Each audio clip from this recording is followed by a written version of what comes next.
ভেনেজুয়েলার president Nicolas মাদুরোকে আটক করার পর বিশ্বজুড়ে আলোচনার কেন্দ্রবিন্দুতে এসেছে দেশটির বিশাল তেল সম্পদ। মার্কিন প্রেসিডেন্ট ডোনাল্ড ট্রাম্প স্পষ্টভাবে জানিয়েছেন যুক্তরাষ্ট্র ভেনেজুয়েলার তেল শিল্পের নিয়ন্ত্রণ নিবে এবং মার্কিন কোম্পানিগুলো দেশটির ভাঙাচোরা তেল অবকাঠামো পুনর্গঠন করবে। এর ফলে প্রশ্ন উঠেছে, মাদুরোর অপসারণ কি কেবল রাজনৈতিক, নাকি এর পেছনে রয়েছে তেলের নিয়ন্ত্রণ নেওয়ার লক্ষ্য? তথ্য অনুযায়ী ভেনেজুয়েলার মাটির নিচে রয়েছে প্রায় ৩০৩ বিলিয়ন ব্যারেল অপরিশোধিত তেল, যা বিশ্বের মোট মজুতের প্রায় ২০%। এটি সৌদি আরবকে ছাড়িয়ে বিশ্বের সর্বাধিক তেল মজুত বিশিষ্ট দেশ। কালার এক্সপার্ট, জর্জ স্যাপ এবং মাইল্ড অন হ্যান্ডস টেকনোলজি সমৃদ্ধ অরিক্স ক্রিস্টাল ওয়াশ আপনার লন্ড্রি এক্সপার্ট।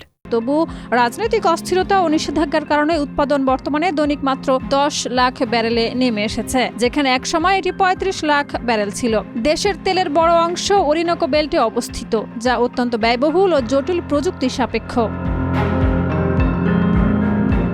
বর্তমানে ভেনেজুয়েলার তেলের ৬৮% চীন ক্রয় করছে এবং ২৩% আমেরিকা। মার্কিন কোম্পানিগুলো যদি অবকাঠামো পুনর্গঠনে কাজ করে, তবে বিশেষজ্ঞরা মনে করছেন উৎপাদন আবারও ৩৫ লাখ ব্যারেল পর্যন্ত বেড়ে যেতে পারে। তবে মাদুরো অপসারণের পর বিশ্ববাজারে অস্থিরতার আশঙ্কা সৃষ্টি হয়েছে। রাশিয়ার সম্ভাব্য হস্তক্ষেপও এই উত্তেজনাকে বাড়িয়ে দিচ্ছে, কারণ ক্রেমলিন ইতিমধ্যে এই ঘটনাকে নিন্দা জানিয়েছে।